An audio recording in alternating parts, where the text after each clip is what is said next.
প্রথমেরটা হচ্ছে ফার্স্ট ওয়ানটা হচ্ছে ইউনিফর্ম এক্সিলারেশন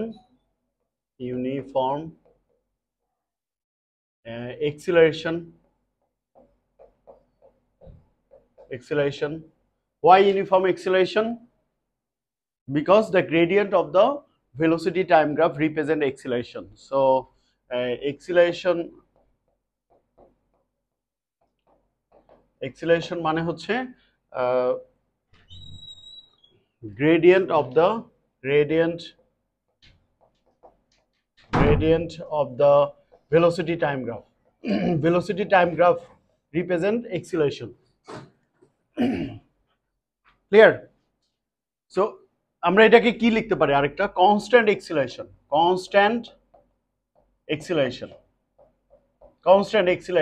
কেন বলো তো constant acceleration? কারণ gradient of the velocity time graphটা চেঞ্জ হচ্ছে না, because gradient of the velocity time graph remains same. তাহলে এইটা কি হবে তাহলে? non uniform acceleration.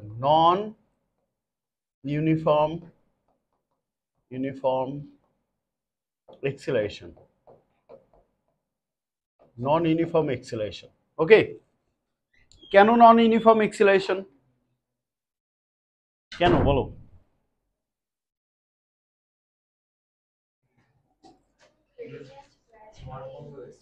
because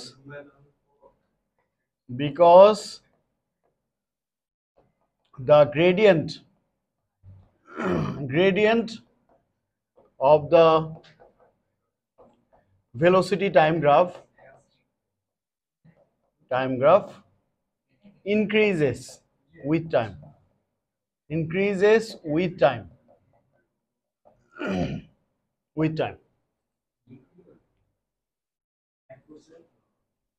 ওকে, আচ্ছা, আফিফ আর লাবিব বলো যে এই ফিগার নাম্বার 3 এইটা যদি ভেলোসিটি টাইম গ্রাফ হয় তাহলে কোন টাইপ মোশন রিপ্রেজেন্ট করতেছে? এটা হচ্ছে uniform acceleration, because straight line.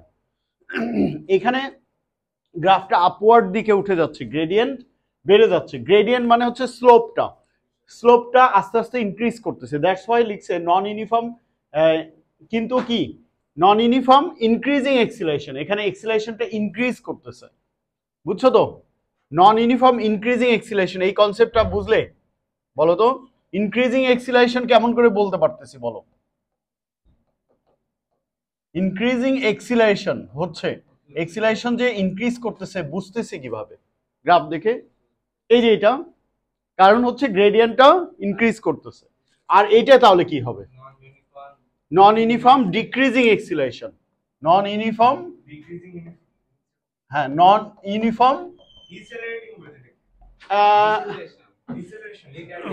Decrease না, এই যে এইটাই তো ভুল ইনফরমেশন। নন ইউনিফর্ম ডিক্রিজিং,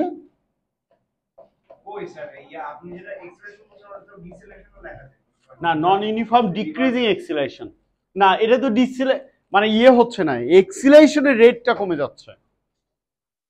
এটা একটু মানে আছে টেকনিক্যাল। এটা কি হবে? হ্যাঁ বলো। এখানে এরকম একটা গ্রাফই তো বলছে ডিসেলারেটিং। এটা কি গ্রাফ? Distance time graph. এই যে আমরা ডিসটেন্স টাইম গ্রাফে ওইটা তোমরা এই যে ছিল না, আমরা ওইটাকেও বলছি, ওইটাকে অবশ্যই আমরাও বলছি ডিসেলারেশন। এটা ডিসটেন্স টাইম গ্রাফ ছিল। ওকে, এইটা হচ্ছে আমরা এখন ভেলোসিটি টাইম গ্রাফ। তুমিও দেখো তোমার এই যে তুমি ভালো কাজ করছো, ভেলোসিটি টাইম গ্রাফ লিখে সার্চ দাও যে ভেলোসিটি টাইম গ্রাফ যদি হয় তাহলে এটা কি হবে? নন ইউনিফর্ম ডিক্রিজিং এক্সিলারেশন। এই যে অনেকে মনে করে যে এটা ডিসেলারেশন হচ্ছে, এটা ম্যাক্সিমামই মনে করে। তাহলে এটা অনেকভাবে বলা যায়, দেখো তো তোমরা একটু খেয়াল করো, কিন্তু নন ইউনিফর্ম ডিক্রিজিং এক্সিলারেশন এটা কিন্তু ডিসেলারেশন না, এক্সিলারেশনের রেটটা কমে যাচ্ছে, এটা এক্সিলারেটই করতেছে। দেখো এটা কিন্তু আস্তে আস্তে স্পিড বেড়ে যাচ্ছে, কিন্তু বাড়ার রেটটা কমে যাচ্ছে। মানে তুমি আস্তে আস্তে ধরো যে একটা সময় তুমি ক্লাস 1-এ থাকতে তোমার রোল ছিল 60, তারপরে হইল তোমার 50, তারপর 40, মানে আস্তে আস্তে তুমি ইমপ্রুভ করতেছো। একটা সময় হয়ে গেল ক্লাস 9-এ উঠে রোল নাম্বার 2 হইলো, কিন্তু তোমার আর চেঞ্জ হচ্ছে না, 10-এ যাও 2, 11 যেও 2, তার মানে তুমি তোমার সর্বোচ্চ রেজাল্ট বা সর্বোচ্চ পরিশ্রম সর্বটা তো এরকম আর কি মনে করো ওর আস্তে আস্তে ইমপ্রুভ করতে করতে এমন হয়ে গেছে আর ইনক্রিজ বা ভালো করার আর, কিন্তু তাই বলে সে কিন্তু ডিক্রিজ করতেছে না, মানে বাড়ার রেটটা কমে গেছে, বাড়ার রেটটা কমে গেছে। এটা এটা অনেকে মানে আমিও আগে এরকম ভুল মনে করতাম। So non uniform decreasing acceleration, এইটা কি হবে তাহলে বলো? লাস্ট ওয়ান, লাস্ট ওয়ান কে বলতে পারে? আফিফ? হ্যাঁ, নট এক্সিলারেটিং বলা যায়। কনস্ট্যান্ট, কনস্ট্যান্ট স্পিড, হ্যাঁ কনস্ট্যান্ট ভেলোসিটি বা কনস্ট্যান্ট স্পিড। তাহলে এটা বলো যে কনস্ট্যান্ট স্পিড। বাট ওই যে ও বললো যে এক্সিলারেশন জিরো, হ্যাঁ এক্সিলারেশন হচ্ছে না এখানে। কেমন করে বুঝলাম যে এক্সিলারেশন জিরো? কে বলতে পারবে? ওইটার যে এক্সিলারেশন হচ্ছে না এটা আমরা বুঝবো কিভাবে? কারণ হচ্ছে গ্রেডিয়েন্ট জিরো। ওই যে ও বললো দেখছো গ্রেডিয়েন্ট জিরো, গ্রেডিয়েন্ট মানে কি বলো? মানে এক্স অ্যাক্সিসের সাথে ওয়াই অ্যাক্সিসের চেঞ্জ হচ্ছে কিনা। এই যে গ্রেডিয়েন্ট, গ্রেডিয়েন্ট মানে কি আফিফ বলো? গ্রেডিয়েন্ট বের করে কিভাবে? Rise by run, rise by run, মানে কতটুকু ওয়াই অ্যাক্সিসে চেঞ্জ হয়েছে। তুমি খাতা বের করো, সবাই খাতা বের করো।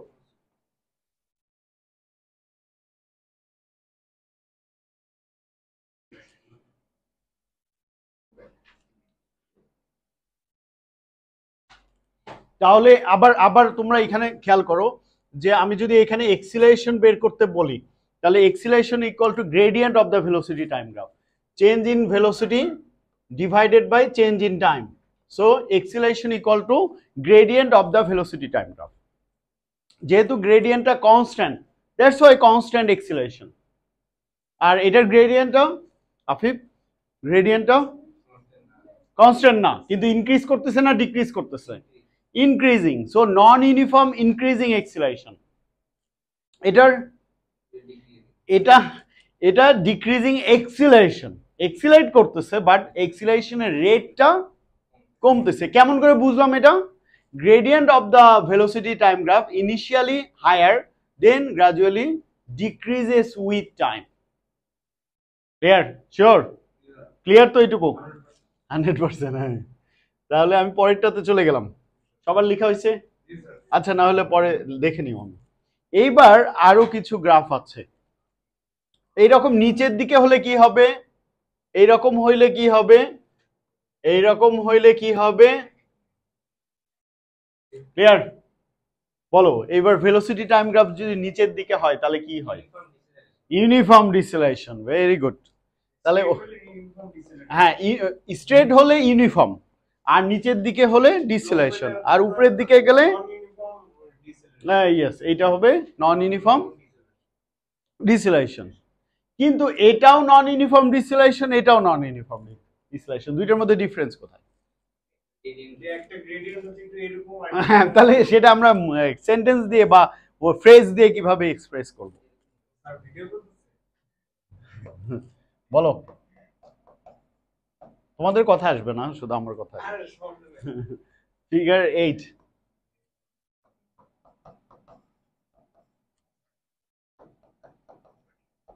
হ্যাঁ, এবার এবার একটু বলো তাহলে এটা কি হবে?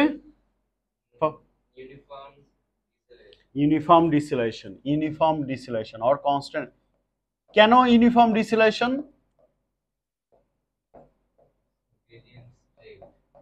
Because gradient is constant downwards. Gradient কিন্তু ভ্যালুটা মাইনাস আসবে, গ্রেডিয়েন্টের ভ্যালু মাইনাস আসবে, নেগেটিভ আসবে। এই যে গ্রেডিয়েন্ট, গ্রেডিয়েন্ট হচ্ছে মাইনাস, নেগেটিভ ভ্যালু আসবে। নেগেটিভ ভ্যালু মানে হচ্ছে ডিসেলারেশন। আর এটা কি বলবে? Non uniform, sorry non uniform deceleration. But কি হবে নন ইউনিফর্ম? কে বলতে পারবে ভালো করে? নন ইউনিফর্ম না, ডিসেলারেশন তো হবে কিন্তু ইনক্রিজিং না ডিক্রিজিং? ডিক্রিজিং ডিসেলারেশন। কেন এই যে লাইভে হঠাৎ করে ইনক্রিজিং বলতে ধরছিল? ডিক্রিজিং ডিসেলারেশন কেন বলো? তোমার কেন মনে হইলো যে ইনক্রিজিং হবে? কারণ গ্রেডিয়েন্ট ইনিশিয়ালি বেশি, তারপর গ্রেডিয়েন্টটা কমে যাচ্ছে, দ্যাটস ওয়াই ডিক্রিজিং কথাটা আমি লিখতেছি। আর ডাউনওয়ার্ডস বললে ডিসলেশন, ডাউনওয়ার্ডস যেহেতু স্লোপটা downwards, that's why deceleration, negative value আসবে। এটা ইয়েস, নন ইউনিফর্ম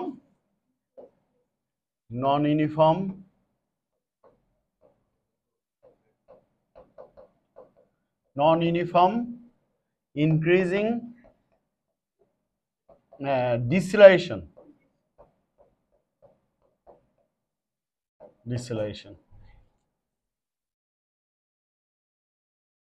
আচ্ছা, এখন কথা হচ্ছে আমাদের গ্রাফের এইরকম একটা গ্রাফ থাকলো,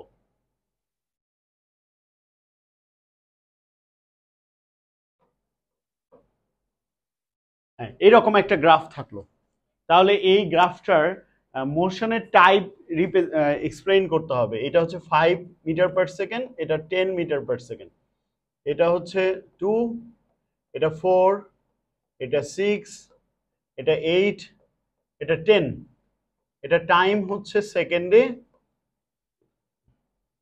আর ভেলোসিটি হচ্ছে মিটার পার সেকেন্ড। ওকে,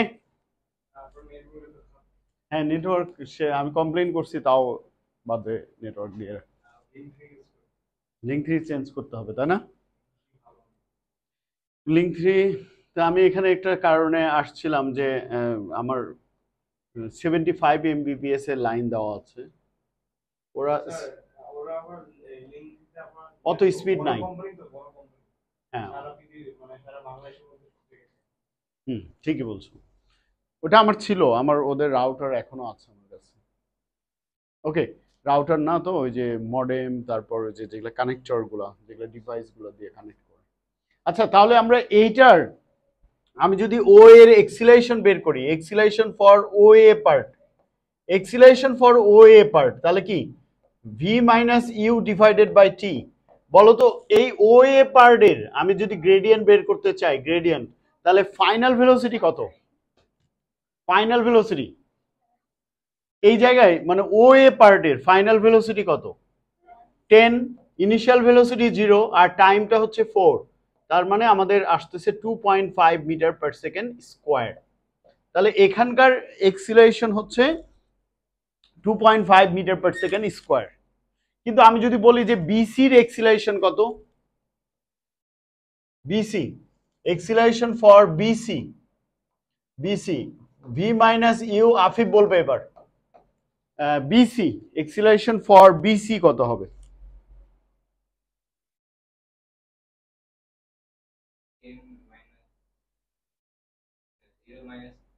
এই লাবিব দেখো বিসির এক্সিলারেশন কত, কিভাবে বের করব বিসি পার্ট? তুমি দেখতে পাচ্ছ ওই সাইড থেকে? হ্যাঁ স্যার, 0 - 10 ডিভাইডেড বাই আপনার 9 না 1 না 10 এখানে ইনিশিয়াল ভেলোসিটিও 10, ফাইনাল ভেলোসিটিও 10, তাহলে 10 - 10, আর টাইম হচ্ছে 8 - 4, so 0 metre per second square. আমি শুধু বিসি পার্টের, বুঝলে এবার বুঝলে?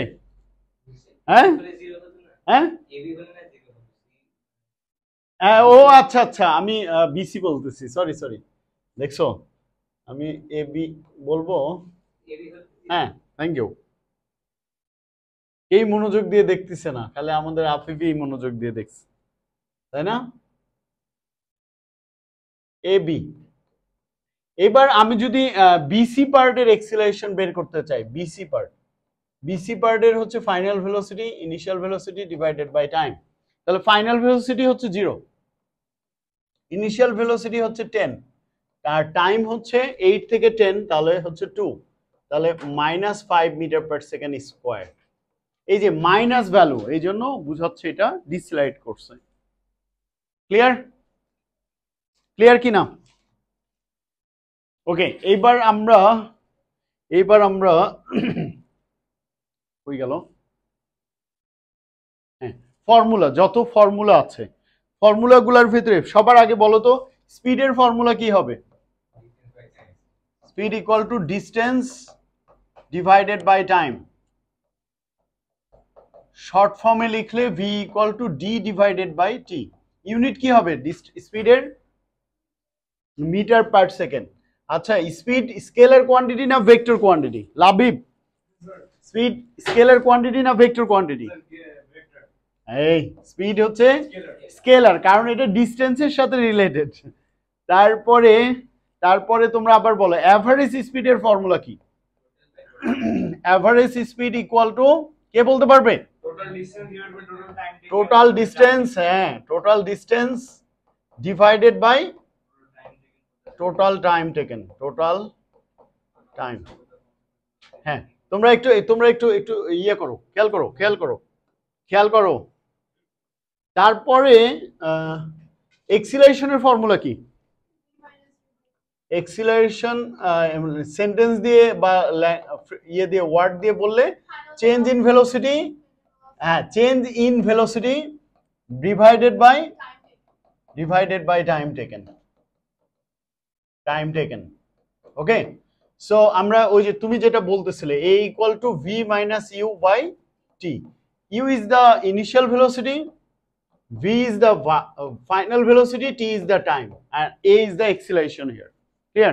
Unit, what is the unit of acceleration? Labib? What? Meter per second square. কেন স্কোয়ারটা আসলো? কারণ ভেলোসিটির ইউনিট হচ্ছে মিটার পার সেকেন্ড, নিচে আরেকটা second, metre per second, that's why metre per second square হয়ে যাচ্ছে। আচ্ছা নাম্বার 4, এই যে আমরা যে ফর্মুলাটা লিখলাম এটাকে একটু রিঅ্যারেঞ্জ করলে v equal to you plus A T, এই একটা ফর্মুলা আসে। এই ফর্মুলাটা আমরা কখন ইউজ করব বলো তো? এই ফর্মুলাটা কখন ইউজ করব, এগুলো একটু খেয়াল করবা। এই যে এই ফর্মুলাটা আমরা কখন ইউজ করব খেয়াল করো, দেখো একটু কখন কোনটা আমরা ইউজ করব। এইটা হচ্ছে আমরা ফাইনাল স্পিড বের করতে বললে final velocity but acceleration given, তাহলে আমরা এই ফর্মুলা ইউজ করব। তাহলে এটা হচ্ছে v ইজ দ্য ফাইনাল, এই তোমরা শুনতেছো, ফাইনাল ভেলোসিটি বের করতে বললে আমরা এই ফর্মুলা ইউজ করব। u হচ্ছে ইনিশিয়াল ভেলোসিটি, একটু লিখে নিচ্ছ, ফর্মুলাগুলো লিখে নাও সবাই। তারপর t হচ্ছে টাইম, আর a হচ্ছে acceleration.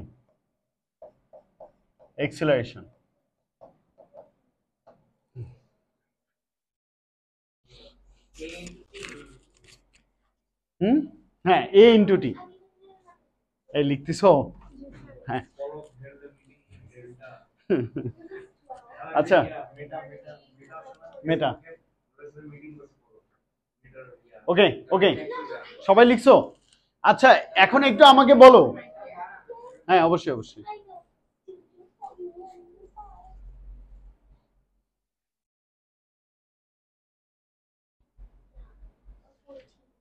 You want me to write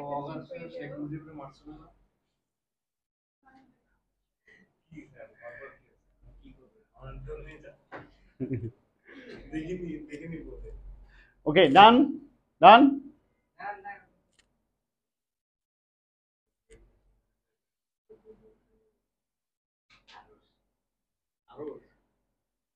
আচ্ছা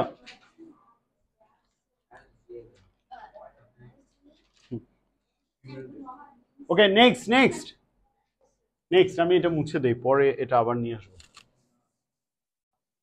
আচ্ছা এখানে আমি কি পড়তেছিলাম, হ্যাঁ এবার আমাদের আরেকটা ফর্মুলা দেখো। আমরা তো এই যে ডিস্টেন্স বের করার আমরা একটা ফর্মুলা জানি, s equal to v into t. এটা হ্যাঁ ডিস্টেন্স, এটা হচ্ছে ডিস্টেন্স বের করার ফর্মুলা। ডিস্টেন্স ওইটা হচ্ছে গ্রাফ থেকে, আর তার মানে স্পিড ইন্টু টাইম হচ্ছে ডিস্টেন্স। কিন্তু যদি মনে করো যে একটা কনস্ট্যান্ট স্পিড হয়, এটা হচ্ছে কখন ইউজ করব? when an object moves with constant speed। লিখে রাখো কিন্তু এই জিনিসগুলো, কনস্ট্যান্ট স্পিড হলে এইটা, কিন্তু যদি স্পিড চেঞ্জ হয় তাহলে কিন্তু আমরা ইউজ করব u plus v divided by 2 into t. এটা হচ্ছে অ্যাভারেজ স্পিড ব্যবহার করলাম, এটা হচ্ছে অ্যাভারেজ স্পিড। হ্যাঁ কিন্তু এস মানে ডিস্টেন্স, লিখো না, একটু লিখে রাখো ডিস্টেন্স, এস মানে ডিস্টেন্স। হ্যাঁ রেডিও অ্যাক্টিভিটি পড়ছি তোমরা, আচ্ছা আবার পড়বো, অসুবিধা নেই, নো প্রবলেম। তুমি ওই ওই পুরা 1 মাস পড়ো নাই, আমরা ওই ওকে ওকে আমরা সব পড়বো, অসুবিধা নেই অসুবিধা নেই। আচ্ছা তো এই ফর্মুলাটাতে আমি যদি এই যে আমি একটু আগে যে জিনিসটা শিখলাম, final velocity equal to initial velocity into time, এটা যদি আমি এখানে বসাই দেই, দেখো আমি আরেকটা নতুন ফর্মুলা পাবো। ভি এর জায়গায় আমি বসালাম ইউ প্লাস এটি, খেয়াল করো কিন্তু, ইনটু টাইম টি। তাহলে এখানে ইউ আর ইউ দুইটা ইউ মিলে টোয়াইস ইউ হয়ে গেল, আর থাকলো এটি, এর নিচে 2 দেওয়া আছে ইনটু টি। তাহলে এই 2 দিয়ে এই ইউ কে ডিভাইড করলে ইউ, আর এটির সাথে ইউটি প্লাস হাফ এটি স্কোয়ার। সো আমাদের একটা নতুন ফর্মুলা পাইলাম, নতুন একটা ফর্মুলা পাইলাম, সেটা হচ্ছে S equal to UT plus half এটি square, s equal to UT plus half এটি স্কোয়ার। এইটা কখন ইউজ করব? তাহলে ডিস্টেন্সে দেখছো কয়টা ফর্মুলা চলে আসলো, 3টা। তাহলে কখন আমরা কোনটা ইউজ করব, এটা এখন একটু কনফিউশন তৈরি করবে। এটা হচ্ছে কনস্ট্যান্ট স্পিড, এটা হচ্ছে যখন আমাদের U plus V, U V and T are given, T are given. So আমরা এই ফর্মুলাটা ইউজ করব তখনই যখন হচ্ছে অ্যাভারেজ ভেলোসিটি আমাদের জানা যাবে কোনোভাবে। অ্যাভারেজ বের করার নিয়ম কি? অ্যাভারেজ বের করার নিয়ম হচ্ছে যখন তুমি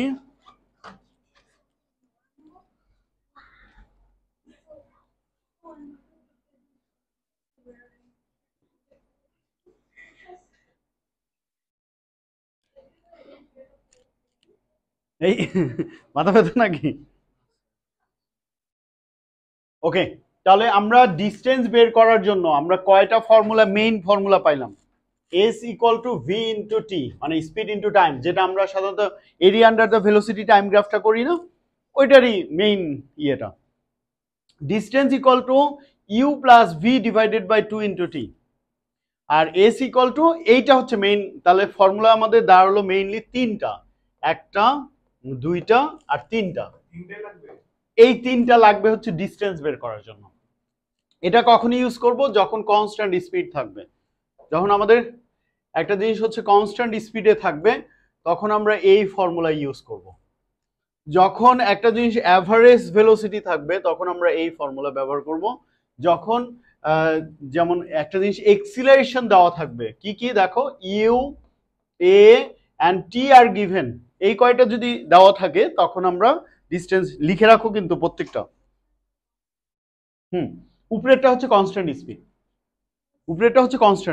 এটা হচ্ছে যখন ইউ আর ভি দুইটাই গিভেন থাকবে, ইউ ভি আর টি যখন গিভেন, তখন আমরা 2 নম্বর ফর্মুলা ইউজ করব। 3rd নম্বর ফর্মুলা কখন ইউজ করব? থার্ড নম্বর, আমি ওইটাতে 3 দিছি, এটা 3 না, 3 হচ্ছে এটা।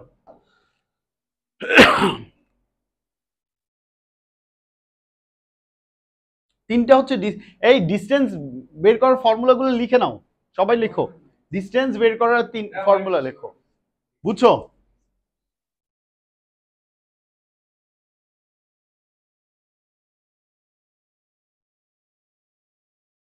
ডান।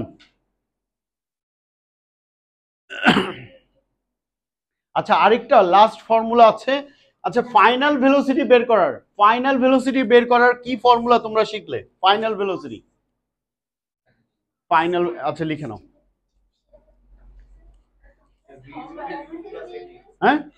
হ্যাঁ এই তো লাভিব ভালো পারতেছে। ফাইনাল ভেলোসিটির ফর্মুলা আমরা পড়লাম V equal to you plus A T. এই Laiba, V equal to you plus A T, এটা হচ্ছে ফাইনাল ভেলোসিটি বের কর। কিন্তু ফাইনাল ভেলোসিটি বের করার আরেকটা ফর্মুলা আছে, V square equal to you square plus 2as। কে বলতে পারবে আমি কখন কোনটা ইউজ করব? যখন ইউ এ আর টি গিভেন, ফর্মুলা দেখলেই বোঝা যাবে, ইউ এ আর টি। আর যখন ইউ এ আর এস দেওয়া আছে, টাইম দেওয়া নাই, মানে টাইম না দেওয়া থাকলেই ফাইনাল ভেলোসিটি বের করতে বলতেছে। মনে করো তোমাকে ফাইনাল ভেলোসিটি বের করতে বলতেছে, ফাইনাল ভেলোসিটি বের করতে বলতেছে, তখন তুমি দুইটা ওয়ে আছে, একটা হচ্ছে তোমার ইউ ইনিশিয়াল ভেলোসিটি, এক্সিলারেশন আর টাইম দেওয়া আছে। তা আমি একটু সবগুলো ফর্মুলা একটু সামারাইজ করব আবার, একটু একটু মনোযোগ দাও। আচ্ছা এটাও আমি পরে পড়বো।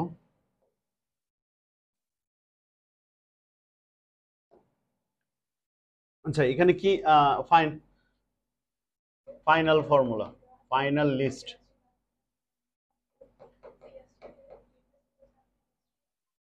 এই তোমরা আমার কথা শোনো আগে।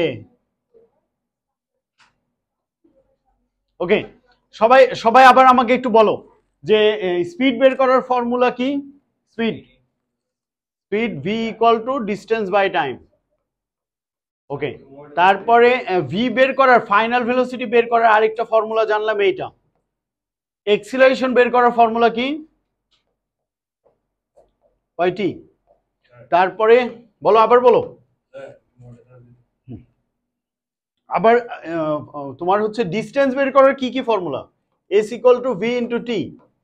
তারপরে 5 হচ্ছে S equal to you plus v divided by 2 into t. সবগুলো এক জায়গায় করো আবার।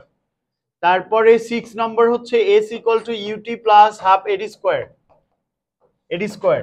আর 7 হচ্ছে v square equal to you square plus 2 s. সবগুলোকে একসাথে করো তো আবার। এই তোমার কল না আসছে।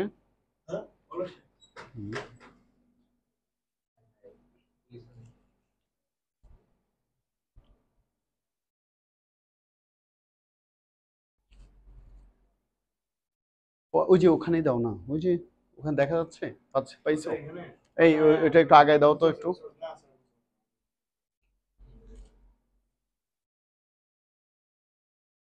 ওটা একটু বাইর করে নাও।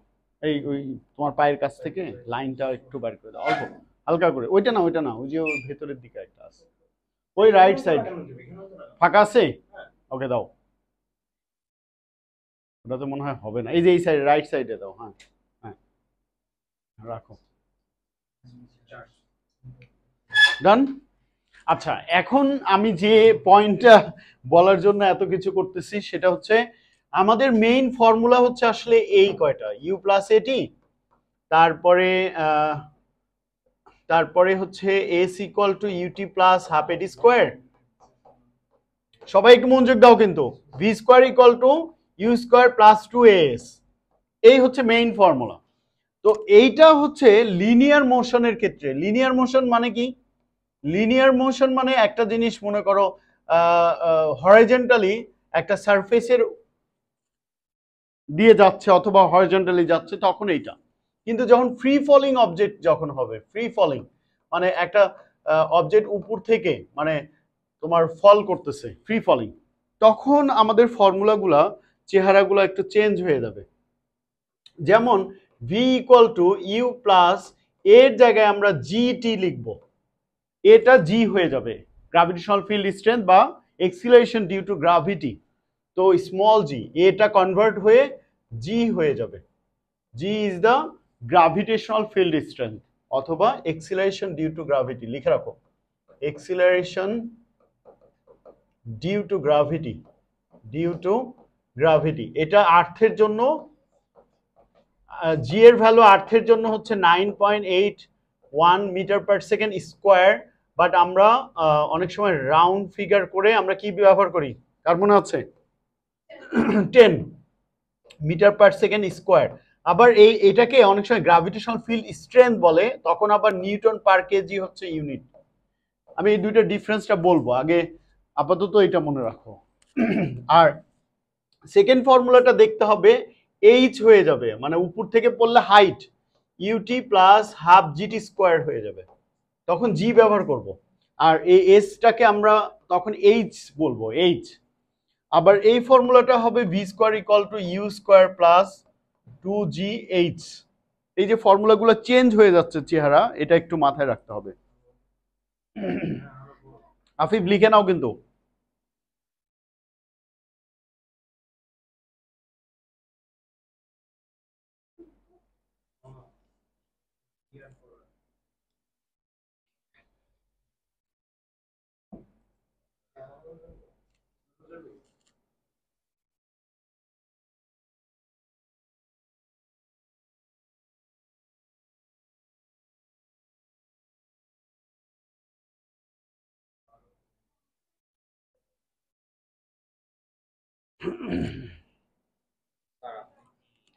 এটা যে আমাদের ইএসআর গিফট করছে কি জানি আমাদের আলী স্যার আথর এটা হ্যাঁ পরে পরে পরে আমি পড়ি আগে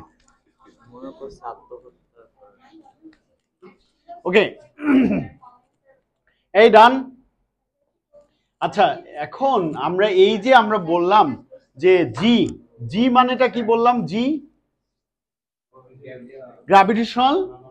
গ্র্যাভিটেশনাল ফিল্ড স্ট্রেংথ অথবা এক্সিলারেশন ডিউ টু গ্র্যাভিটি ওরা এটা মেজার করছে যে 9.81 নিউটন পার কেজি আর 9.81 মিটার পার সেকেন্ড স্কোয়ার তো এখন এরা এই জিনিসটা পাইলো কোথায় থেকে মানে কিভাবে মেজার করলো কিভাবে বুঝতে পারলো এটা একটা এক্সপেরিমেন্ট আছে তোমরা এক্সপেরিমেন্টটা জানো কিনা কখনো দেখছো কিনা হ্যাঁ এই যে তো হ্যাঁ এক্সিলারেশন এই যে বিল্ডিং থেকে হ্যাঁ ফেলে দিয়ে এক্সপেরিমেন্ট করা যাবে তুমি কাকে ফেলতে চাও বলো নাম বলো একজন নাম বলো তাহলে আমরা তাকে ইনভাইট করে নিই হ্যাঁ ইফাকে ফেলবা ওকে এই যে আবার এগুলো বাসলে আবারও ফেলবা আচ্ছা তোমরা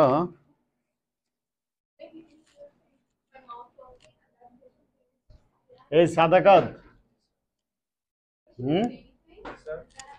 কেমন আছো হ্যাঁ ভালো আছো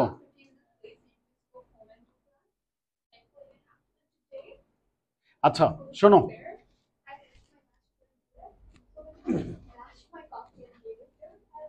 এটা কই থেকে কই গেছে দেখছো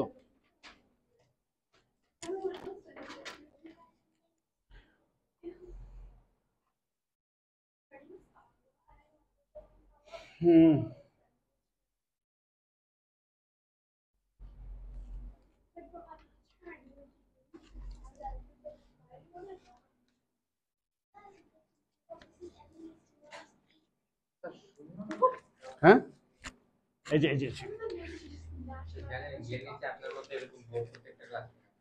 কোথায় নতুন স্কুলে কার কাছ থেকে শুনলো এগুলা ফ্রেন্ড ভর্তি হয়েছে তোমার 21,000 স্যালারি ইয়ে হ্যাঁ আরেকটা হ্যালিবেরি স্কুল খুলছে 1 বছরে 40 লাখ দিতে হবে আচ্ছা টাকার খেলা তাই না পড়াশোনা এখন টাকার খেলা হয়ে গেছে ওকে ওকে ওকে আমার কথা শোনো একটু মনোযোগ দিয়ে শুনতে হবে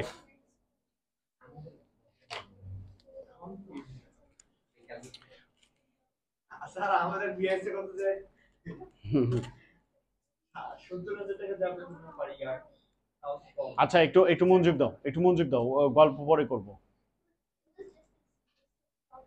এইদিকে একটু সবাই মনোযোগ দিতে হবে এটা একটা ইলেকট্রোম্যাগনেট হচ্ছে যখন সুইচ অন করবা কারেন্ট যখন ফ্লো করবে কয়েলের মধ্য দিয়ে তখন এটা ম্যাগনেটাইজড থাকবে মানে ম্যাগনেটিক ফিল্ড থাকবে এর ফলে এই আয়রনের বলটা ওর সাথে লেগে থাকবে তো আমি যখন এখানে একটা 2 ওয়ে সুইচ আছে 2 ওয়ে সুইচ বোঝো মনে করো আমার যখন এই এর সাথে কানেক্টেড আছে তখন এই ইলেকট্রোম্যাগনেটটা স্ট্রংলি ম্যাগনেটাইজড হয়ে আছে আয়রন বলটা লেগে গেছে তো যেই আমি এই যে শোনো দাবি যেই আমি সুইচটা প্রথম থেকে এইখানে কানেক্ট করব তখন এই ইলেকট্রোম্যাগনেটটা ডিম্যাগনেটাইজড হয়ে যাবে এটা ফল করা শুরু করবে তখন এইখানে একটা ক্লক আছে এই ক্লকটা অন হয়ে যাবে অটোমেটিক মানে এতক্ষণ অফ ছিল যেই আমি এই সুইচটা এখান থেকে এখানে নেব ক্লকটা অন হয়ে যাবে আবার এই আয়রন বলটা যখন এখানে ফল করবে তখন এই ক্লকটা আবার অফ হয়ে যাবে কি বলো আমি কি বললাম এখানে একটা ইলেকট্রোম্যাগনেট আছে যতক্ষণ এই সুইচটা উপরে আছে তখন এই ব্যাটারি থেকে এই মডিউল থেকে সে কি করতেছে কারেন্ট পাচ্ছে তখন এটা হচ্ছে ইলেকট্রোম্যাগনেট হিসাবে অ্যাক্ট করতেছে এটা আয়রন বলটা এখানে অ্যাটাচ থাকবে খেয়াল করো কিন্তু এই সাদাকাত শোনো একটু মনোযোগ দিয়ে শোনো মনে করো যে এটা একটা ইলেকট্রোম্যাগনেট, এখানে যখন সুইচটা এই জায়গায় কানেক্টেড আছে তখন এটা ম্যাগনেটাইজড। যেই আমি এই সুইচটা অফ করে দিয়ে এখানে নিব, তখন এটা এটা নিচের দিকে ফল করবে আর এই এই এই হ্যাঁ ডিম্যাগনেটাইজড হয়ে যাবে, দ্যাটস ওয়াই ফল করা শুরু করবে। তখন থেকেই ক্লকটা অন হয়ে যাবে, তখন থেকেই ক্লকটা অন হয়ে যাবে। হ্যাঁ, এই ক্লক এটা যখন অন হয়ে এখানে যখন ফল করবে, এই যে এইটা যখন খুলে যাবে, এই যে এই মেটাল ইয়েটা খুলে যাবে, তখন তোমার হচ্ছে এটার আর কানেকশন থাকবে না, তখন হচ্ছে এটা অফ হয়ে যাবে, টাইমারটা স্টপ হয়ে যাবে। কিন্তু তুমি একটা স্কেল দিয়ে এই হাইটটা মেজার করবা, আর আমার টাইমটা কিন্তু রেকর্ড হলো, এখান থেকে এই পর্যন্ত ফল করতে কত টাইম লাগলো সেটা রেকর্ড হয়ে গেল। ইয়ে বুঝতে পারলে? দেখো খেয়াল করো কিন্তু, শুনতেছো কিনা?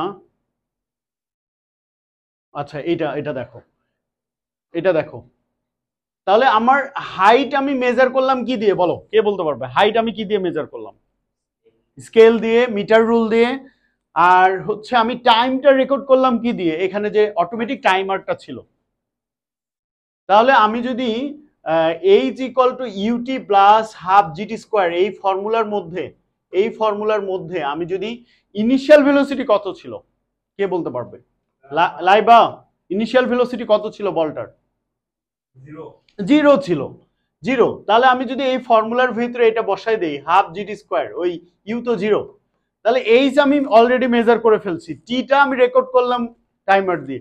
তাহলে আমি জি কে যদি সাবজেক্ট করি 2h by T square, 2h by T square, তাহলে আমার যে হ্যাঁ ও আচ্ছা, তাহলে আমি এইচটা মেজার করলাম কি দিয়ে? এইচটা মেজার করলাম স্কেল দিয়ে, তারপর টাইমটা মেজার করলাম টাইমার দিয়ে, তাহলে আমি বের করে ফেলতে পারবো জি। এবার ক্লিয়ার? তাহলে জি এইভাবে মডার্ন মেথডে বের করে ফেলা যায়।